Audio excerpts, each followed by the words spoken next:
Good day, folks. It's good to have you with me again. And today we're in Staithes in North Yorkshire, on the North Yorkshire coast. It's a lovely little village. It's been painted by lots of people. And today we're going to be looking at painting old buildings, how to make a painting of an old building look like an old building, not like a new building. And I'll be covering various things that can help with that. So we'll get started straight away. I like to begin with an all-over first wash. The all-over first wash gets some colour on the paper, gets some water on the paper, allows things to flow, and it doesn't really commit you to anything. So it's a great way to start a painting. The important thing is it must be wet. Plenty of paint and plenty of water. You want it to flow, you want it to blend, and you want it to run. Now I'm going to give the paper a little spray, and the little spray is just to dampen the paper slightly so that it takes a little bit longer to dry, so it gives me a bit of time to play around with it. And really just put the paint on simply, nice big broad strokes. Don't worry too much about where it's going. As you can see, I'm painting over the edges of buildings. Doesn't matter. This is just light. This is your light. This is painting your light.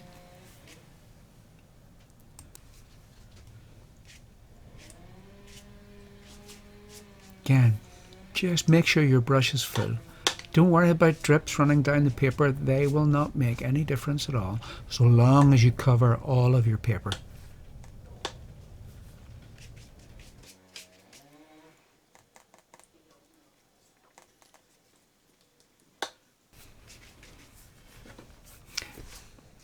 Splash colour freely. What we're after here is some variety. Because everything is soft edge, you're not actually committing yourself to anything, so you can put almost literally any colour on the paper. Keep it wet, keep it flowing. You can see it flowing down the paper.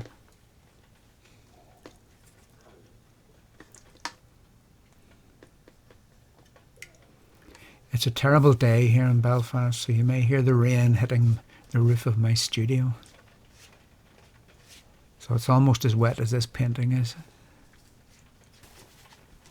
Now allow it to dry after the first wash. It's very important that it's completely dry before we begin stage 2. And stage 2 is just the process of building up the individual parts of the painting. I tend to start with the background because backgrounds tend to be lighter, and we naturally tend to paint perhaps lighter than we should, so it makes sense to start with the background, which means then as we come forward we have to continually increase the strength of our wash. It's important that the background is kept simple, so we don't want anything that's too attractive to the eye. We want the eye to stay on the middle ground and the foreground.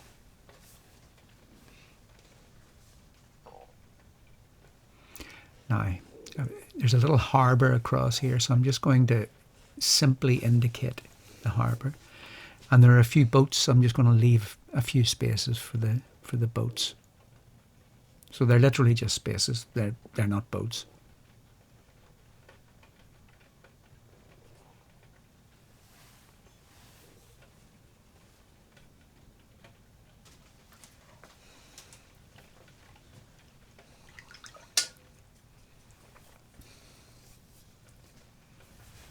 Now, what to do next?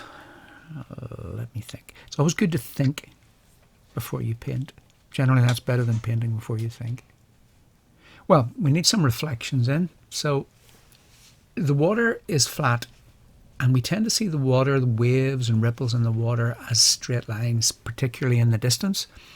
So long as you keep these little horizontal lines, it should read pretty well as a reflection.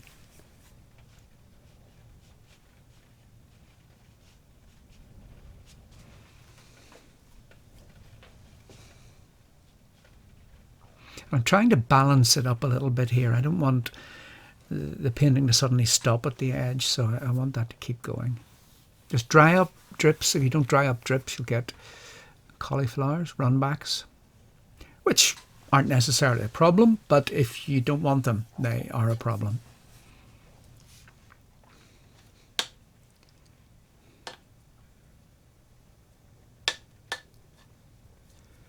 Okay, time for the building now. I'll start with the roof. So the roof it's quite a red roof, so we'll... Now, that was stupid, because I don't need to paint around the chimney, because the chimney is darker than the roof, so why paint around it? In watercolour, always make things easier for you if you can. Another little roof there.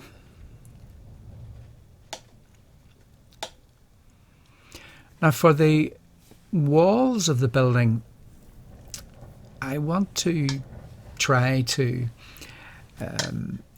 keep it very simple. I don't want to start doing individual bricks or anything like that. So I'm just really looking for the general colour of the brick. Now there seems to be quite a lot of green in this, and I think that's probably because just of the atmospheric conditions. So I've mixed up a sort of brown there and a little bit of yellow, and that gives it a sort of greenish hue. Again, at the minute, I'm just getting the broad colour on the buildings. I'm not looking at details. Do not start with details. Details are for later. Now, what I'm trying to do here, I've got that nice contrast between the background building and the roof of this one, so I don't want to paint this tone right across. If I do that, I lose the differentiation between this roof and the building behind, so I'm just going to soften that. It's amazing how you can get away with that. Our brains seem to accept a variation in tone so long as it's a gradual variation. It's only when we get a sudden graduation in tone that our brain tends to think, oh yes, there's a change here. And the same thing with this side wall. If I paint the side wall this tone the whole way down, then I lose the contrast against the distant hill.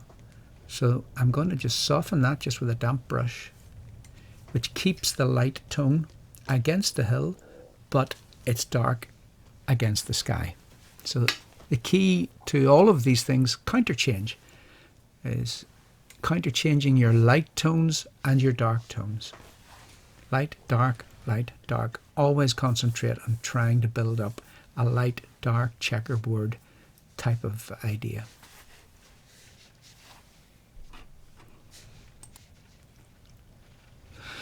Now I'm going to paint around a few things here because there are parts of this building that are lighter than other parts, and so if I just paint everything the same tone, we'll not be able to differentiate the different parts of the buildings. So it's important to create this variety, this checkerboard, as I said.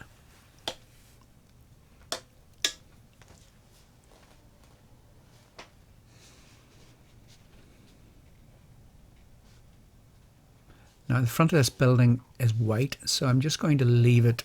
Remember, I haven't left any white at all, so any white that I leave isn't pure white. It does have a colour to it.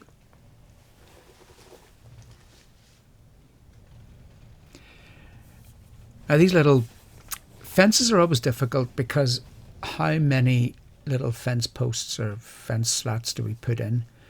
And the answer is, well, there is no answer. You just put as many in as you think looks right.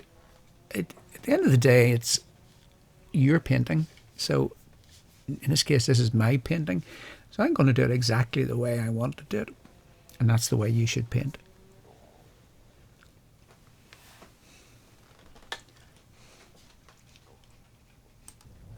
Again, I'm painting around the roof of this little building. It's important to keep the light. If you lose your light, then it's gone. You can't get it back. So when in doubt, leave things light. It's easy to darken something.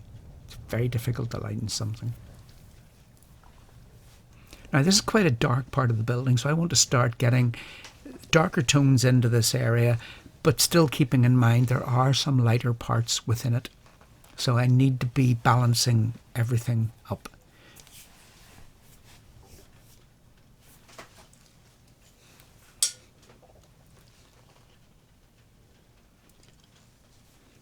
Now I've decided that that area in the middle of the building is all, the lightest parts of it are roughly what I've got there. So what I'll then do is darken some of those parts. So I'll just finish off the wall quickly, get a little bit of colour on the beach. Again, keep the horizontal strokes. The beach is flat, or more or less flat, so horizontal strokes. Horizontal strokes keeps the beach flat.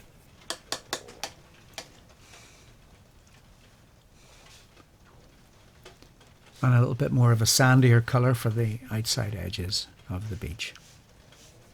Or riverside. Beach, riverside, whatever.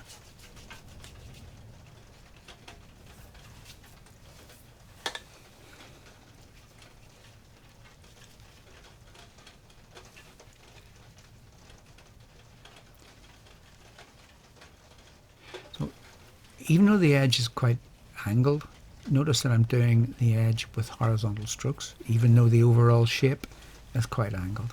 Again, let everything dry before stage 3. Stage 3 is really just building on what we've done with stage 2 to create more interest and to create more definition. So first of all, with the background, a little bit of green for the grass on top of the headland.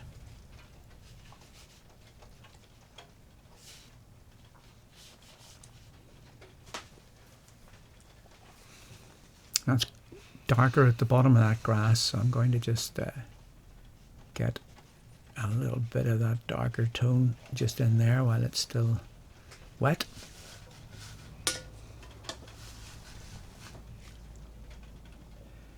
Now in the photograph, the rocks are really very horizontal, so I don't know that I've ever painted horizontal rocks before, but I'll just try painting horizontal bands, see what that looks like. I try to break horizontal, or for that matter vertical, bands up, no matter what they are. So I'll touch and go. I'll do a little bit, leave a little bit more, leave it a little bit.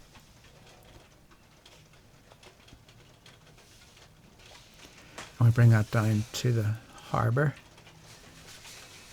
But I still would like the harbour to be slightly darker. Just dry up those drips first.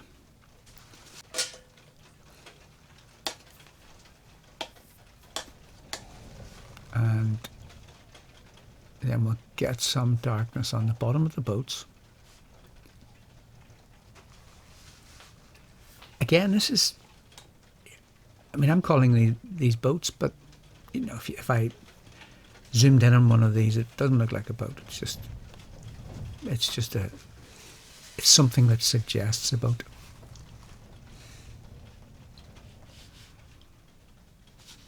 Now, I need to be careful here, because if I do too much, the danger is that ultimately this will attract too much attention, as I said earlier. So I don't want to overdo that section. Remember, I can always add to it. I can't take away from it. So always stop before you think you've got enough.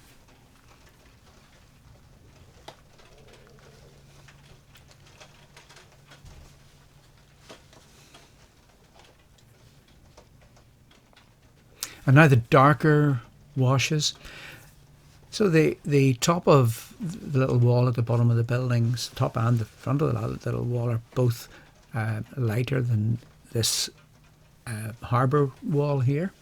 So it's important, again, as we go through this section, it's important to keep your lights. So anything that you know needs to be lighter, the only thing you can do is leave it alone. So that strong wall and a couple of rocks on the beach, and then we'll go down to the wall at the riverbank, at the beach, whatever we're going to call it.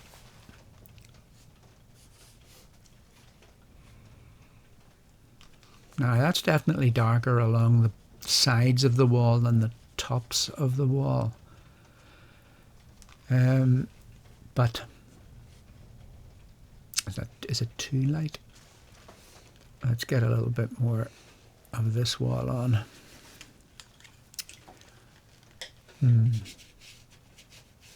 Let's see. And just softening that edge.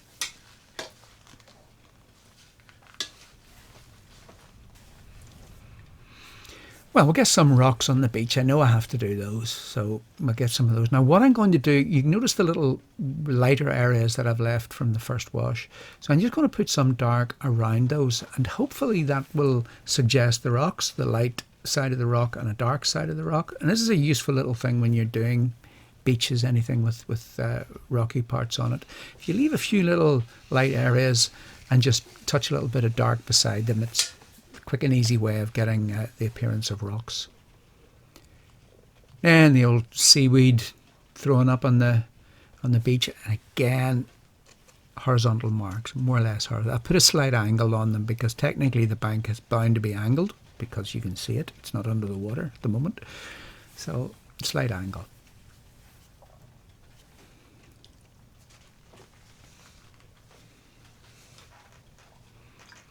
I've come right to the foreground, which I didn't actually mean to do, but I was getting involved in the beach there, so we better get back to the house.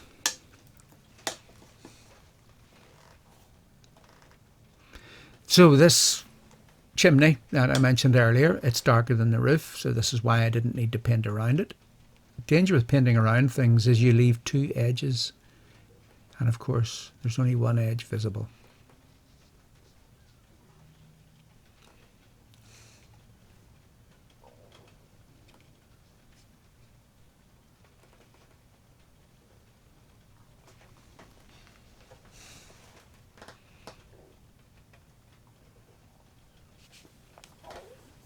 Again, I use broken lines. At this stage, it's very easy to get drawn into too much detail. And so I never do a solid line. Well, I try not to do a solid line anywhere. I'll try to break it up or I'll try to soften it.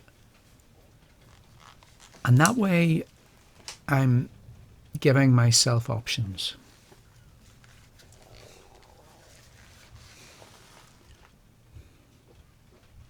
I think I can get away with some little... The tiling on the roof is very definite, so I'll try a few little horizontal... Well, not horizontal. I've dipped the roof slightly, as you can see, and the dip in the roof helps to make it slightly older.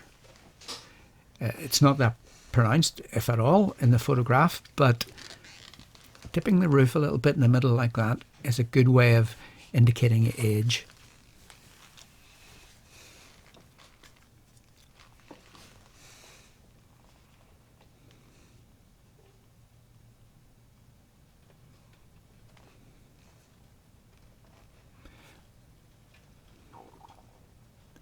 I leave a little bit of light on the left of that chimney again, just to separate it from the background building.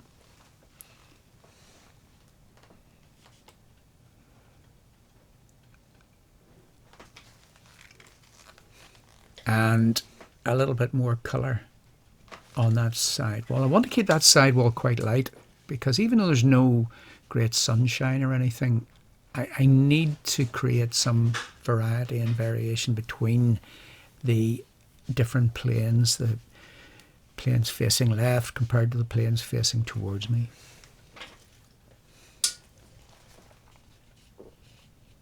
Again, softening is a very sensible thing to do. Softening gives you options. It doesn't commit you to it doesn't commit you as much as a hard edge commits you.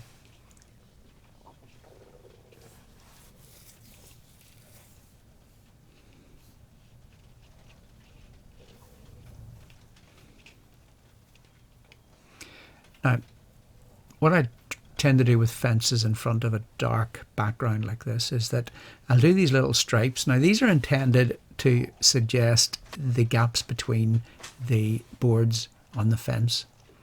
Now, if people think they are the boards of the fence, that's fine. That doesn't actually worry me, but I think it gives quite an attractive appearance. Again, it creates variety in the fence because what I don't want is a long line of perfect little fence boards. So I want variety of tone and I want variety of colour in them. It's important too with windows to get some good variety in there too. So the windows aren't solid black, you can see quite clearly in the photograph, but the there is variety in there, so I'm just trying to create the variety in the window.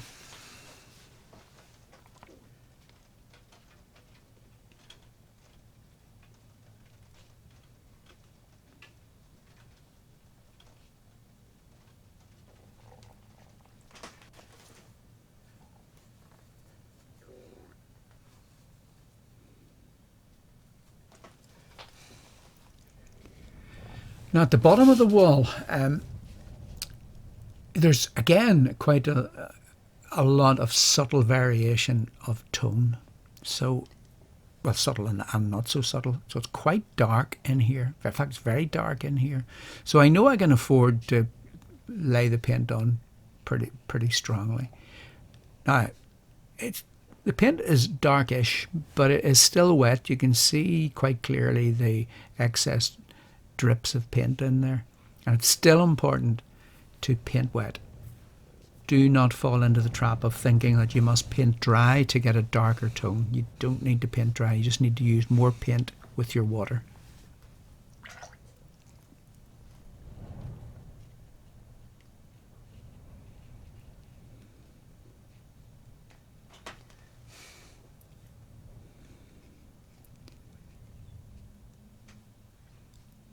Notice how much that has dried from earlier on. It looked quite dark when I first did that.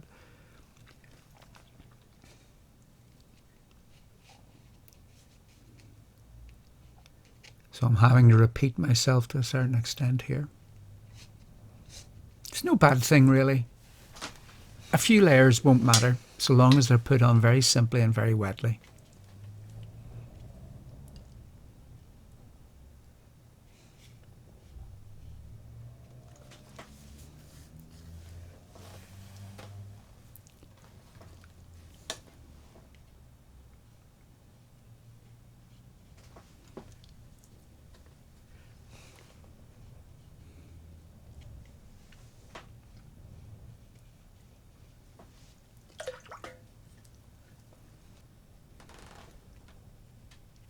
So you can see the buildings are starting to take shape a little bit now, so you're starting to be able to see the variations within them.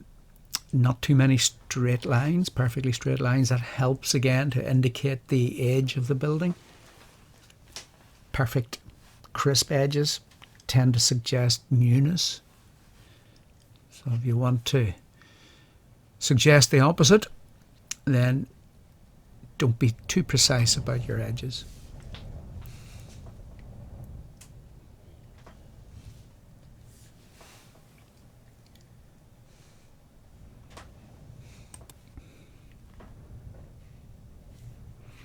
I need to get this dark enough. There's clearly an overhang here, and to get the impression of the overhang, it's important to get the darkness of the inside part of this part of the building.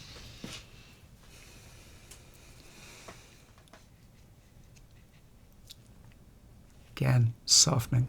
So important, particularly here, because there isn't a sudden difference between the dark interior of this part and the lighter the lighter part as it gets towards the edges. So very important, softening, softening, softening all the time.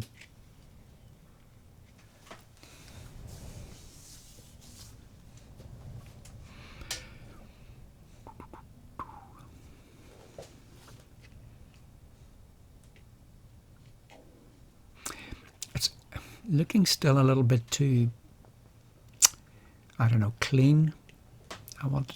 I need to get more variety of colour and tone within this whole area.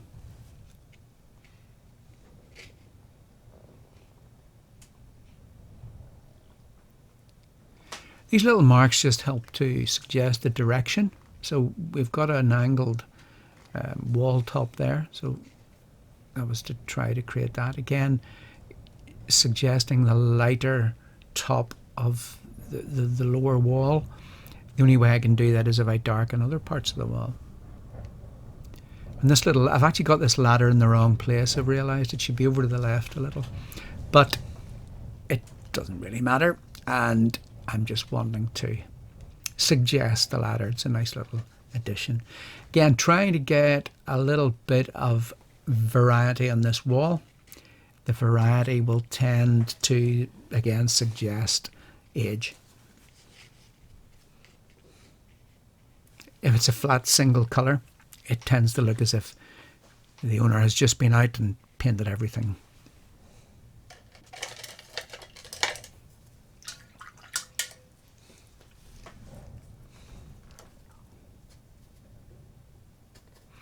Ultramarine and burnt sienna are my standard mix for greys and for darks.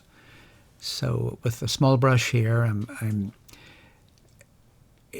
getting in the, looking for the darker areas in the painting and trying to sort of just get those simply applied.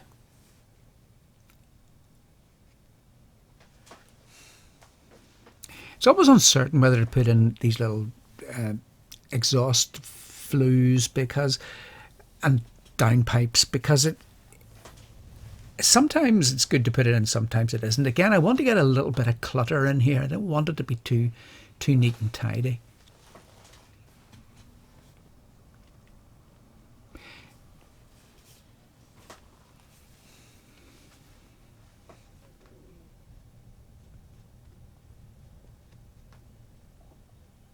It's great fun doing this, but do try not to overdo it, because it's these little marks that really give the definition to the painting. So it really depends on how much definition you want in your painting, how much of this type of mark you put in. So basically, if you want a very detailed painting, you would just carry on more than I might do. But I think even if you're a detailed painter, it's very important to begin simply and without detail. There's a little bit of vegetation there, so just a simple sideways swipe with the brush gives me that. Same thing up here. I'm not sure what it is. It looks as if there's maybe been a creeper on the wall or something, but again, it's just a chance to get a little bit of variety in there.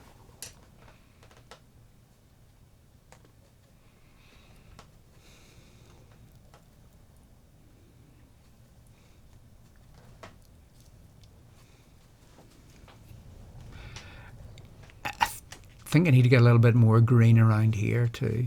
Perhaps being a little bit light on the green, so get a little bit more. And all the time I'm increasing the darkness of the wash, increasing the tone as we go. Remember, in watercolour, you essentially have to work from light to dark. You can't create light, so the only light you have in your painting is the light that you leave.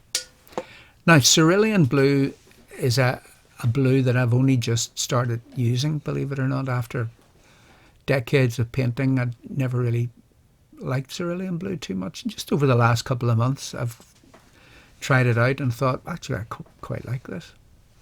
So I'm using it quite a lot. I'm just literally putting little spots of cerulean blue on because that's what I like doing. And the sea isn't actually this colour, but it will look more like the sea if I make it this colour. So again, you don't have to be too literal. Don't worry about the real colour of something. Paint it a colour that is suitable, and that will work fine. Remember, no one looking at your painting is going to have the real subject beside it to compare it with.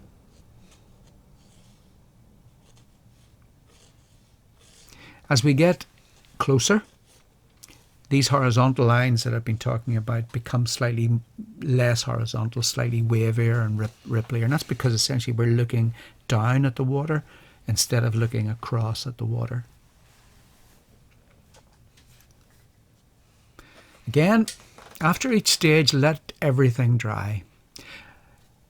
Now I'm going to use, this is essentially a mix of phthalo blue and cadmium red, which creates a really dark mix. It creates a bluish dark or a reddish dark, depending on the balance. And it's a very clear dark, very fresh dark. I quite like it. Hasn't taken over from my ultramarine and burnt sienna just yet, but we'll see what happens. So again, just going around things, adding little touches of dark, little sparkles of dark, which I know doesn't make sense, but hopefully you get my meaning. And I can use this to create just little extra bits of interest. So there's something down that wall that I didn't manage to get in. So I'll do that. That could be I don't know, a bit of wood or something leaning against the wall.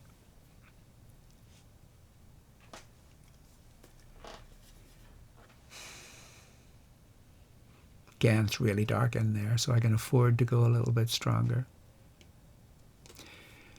The lines of the stones in the wall, again, that will help the perspective. That will help to give the correct shape and angle to things. Again, it's such good fun doing this that you need to be really careful not to overdo it. Now that background hill is worrying me slightly. I think it's a little bit too prominent. So what I'm going to do is use a simple wash of cerulean blue over the entire background headland. That helps to just push it back. You can see the effect. Just gives the illusion of it being further away. In fact, I think I'll do the harbour as well. That's about it, folks. I hope you've enjoyed that. Thanks to Search Press. I have a couple of books with Search Press and another one on the way. So please, if you're looking for a nice present, you can pick up one of my books. Thanks to Search Press and to Patchings Festival. And of course to St Cuthbert's Mill and to Rosemary and Co. brushes. Both of those companies make excellent products. Until the next time then, folks, bye-bye.